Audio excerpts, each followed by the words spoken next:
Hello, Radhe Radhe दोस्तों, कैसे हैं आप सभी का स्वागत है आपके अपने इस YouTube channel Sandeep Dubey CGPSC में।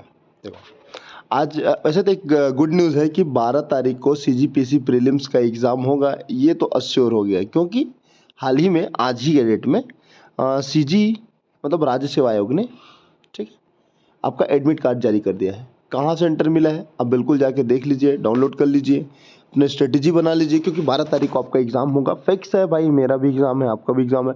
फिर से तैयारी में लग जाते हैं 12 तारीख के लिए, देन उसके बाद मेंस में लग जाएंगे। तो अभी समय नहीं है बिल्कुल फालतू चीज़ों में, ठीक। पर उससे पहले आरक्षण के बारे में कुछ विशेष करके बात कर लेते हैं। आज ही फैसला आना था ना कि छत्तीसगढ़ सरकार, जो छत्तीसगढ़ लोक सेवा आयोग है, वो एग्ज़ाम लेगा कि नहीं, ठीक है। फाइनली उनका निर्णय था कि भैया एग्ज़ाम तो लेंगे, आरक्षण का जो भी होना होगा होगा, ठीक। एक अभी हाल ही में हाई कोर्ट के एक वकील ने कुछ कहा है। क्या कहा है मैं इसको लास्ट में बताऊंगा, और उम्मीद है आप पूरा वीडियो देखेंगे, समझेंगे कि वर्तमान परिप्रेक्ष्य में छत्तीसगढ़ में जो आरक्षण है वो क्या है, क्या इस न्यूज़पेपर के कटआउट में दिया हुआ है, एक एक करके समझते हैं। अगर आप इस चैनल में नए होंगे तो कृपया करके चैनल को सब्सक्राइब करें, दोस्तों के साथ शेयर करें और ज्वाइन हो जाइए भैया, क्योंकि एग्ज़ाम का तैयारी तो करेंगे, पूरा डेडिकेशन के साथ करेंगे, ठीक। कुछ दिन पश्चात, मतलब आज से कुछ एक दिन पश्चात, मैं आपको मेंस सॉरी सीजीपीएससी प्रीलिम्स के लिए क्या पढ़ना है, कैसा आपका स्ट्रेटेजी होना चाहिए, उसके ऊपर एक वीडियो लाऊंगा। ठीक है, उतना ही करके चले जाइएगा तो काफ़ी अच्छा कुछ हो सकता है, ठीक है। देखो, नई भर्ती एडमिशन को लेकर प्रमोशन तक में जो पिछले 4 महीने से ब्रेक लगा ना, तो उसके बारे में देखते हैं। अदालत में उलझा है आरक्षण का मामला, 21,000 जो भर्तियां हैं वो भी अटकी हुई है। कौन कौन सी भर्तियां हैं, देखो सबसे पहले समझते हैं कि 19 सितंबर को हाई कोर्ट ने 58% आरक्षण को क्या कर दिया, असंवैधानिक। क्या कर दिया भैया, असंवैधानिक, ठीक है। असंवैधानिक इन द सेंस क्या है कि भैया जो 58% आरक्षण है वो छत्तीसगढ़ के परिप्रेक्ष्य में या फिर संविधान के परिप्रेक्ष्य में असंवैधानिक है। आप इसको कैसे करिए, कितना करिए, आप इसको 50% करिए। तो कुल मिला के 58% का क्या मुद्दा था, खत्म कर दिया, ठीक। लेकिन राज्य सरकार इससे सहमत नहीं थे, तो 2 दिसंबर को उन्होंने विधानसभा में एक विधेयक पारित किया, ठीक। विधेयक क्या था कि आरक्षण को उन्होंने जो 50% लाए थे ना, तो वो 58 ना करके कितना कर दिए, 76%। छत्तीसगढ़ में कांग्रेस सरकार की मेजॉरिटी है, तो बिल्कुल पास तो होना बनता था, पूर्ण बहुमत से पास हो गया। लेकिन जैसे वो राजभवन में पहुंचा, ठीक, मुख्यमंत्री कार्यालय से या राज्य सरकार से, क्या जैसे ही वो राजभवन में पहुंचा, क्या हुआ, बोल दिया गया ना भाई आरक्षण में साइन नहीं करूंगी क्योंकि ये असंवैधानिक है। अवैधानिक शब्द का प्रयोग करती है बार बार। तो ये सारी चीज़ें हैं, अच्छे से पता होगा, ठीक है। अब बात करते हैं और कुछ महत्वपूर्ण चीज़ों पर, ठीक है। उसके बाद क्या होता है, देखिए उसके बाद अगला डेट को ध्यान में रखना, 16 दिसंबर। देखो ये आपके एग्जाम के लिए तो महत्वपूर्ण नहीं है, लेकिन आपको एक पूरा सिनेरियो पता होना चाहिए ना कि कैसा कैसा घटना हुआ। तो एक ध्यान में रखना, 16 दिसंबर को एक घटना होता है। क्या घटना हुआ, क्या कहानी हुआ कि जो सामाजिक कार्यकर्ता थे बीके मनीष जी, वो सुप्रीम कोर्ट में एक याचिका लगाते हैं, अर्जेंट हियरिंग फाइल करते हैं सुप्रीम कोर्ट में। सुप्रीम कोर्ट बोलता है कि काम करिए ना, जो राज्य सरकार का निर्णय है ना, जिसमें 76% का जो आरक्षण है छत्तीसगढ़ में, उसका एक बार समीक्षा करते हैं, देखते हैं। तो इस परिप्रेक्ष्य में सुप्रीम कोर्ट ने सरकार का जो पक्ष और जानना चाहा, इसलिए सुनवाई को टाल दिया। अगला सुनवाई कब होता है, 16 जनवरी। 16 जनवरी को जैसे सुनवाई हुआ, तो राज्य सरकार को उम्मीद था ना कि 58% को क्या कर देंगे, उनको लग रहा था कि 58% को पारित कर देंगे। तो ये बोलते हैं सुप्रीम कोर्ट कि भैया इसके ऊपर हम रोक तो लगाएंगे नहीं, ठीक। तो अगला जो डेट दिया वो उन्होंने 22 और 23 मार्च का दिया है। मतलब 22 और 23 मार्च में छत्तीसगढ़ में जो आरक्षण है ना, वो पूरा क्लियर हो जाएगा। अगर सुप्रीम कोर्ट यहाँ पर 76% और 58% जो कि हो चुका है असंवैधानिक, उसको असंवैधानिक करते हैं ना, तो राज्य सरकार के पास कुछ नहीं बच जाएगा 50% में भर्ती लेने के अलावा, ठीक है। कहाँ तक सही है आप कमेंट सेक्शन में बताइए। अब देखिए, अभी के परिप्रेक्ष्य में बात करूं, अगर राज्य सरकार 50% में भी भर्ती लेना स्टार्ट कर देता है, तो यहाँ पर बच्चों का भविष्य बहुत उज्जवल होगा। कम समय बचा हुआ है, जून जुलाई के बाद तो वैसे भी आचार संहिता आ जाएगा यार। तो आचार संहिता में तो ना भर्ती होंगी ना कुछ आगे प्रक्रिया होगा। तो कुल मिला के आपके पास महज 4 से 5 महीने हैं, इसमें आपको भर्ती भी लेना है और उनको पोस्टिंग भी देना है, ठीक। पोस्ट भी लाना है, पोस्टिंग भी देना है, तो आपके पास इतना समय है, ओके।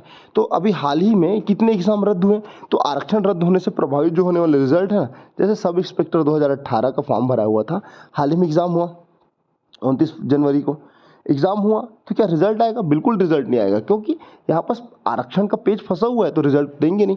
तो जैसे ये रिजल्ट रुका तो 975 पदों के लिए ऐसा ही भर्ती रुक गया, ठीक।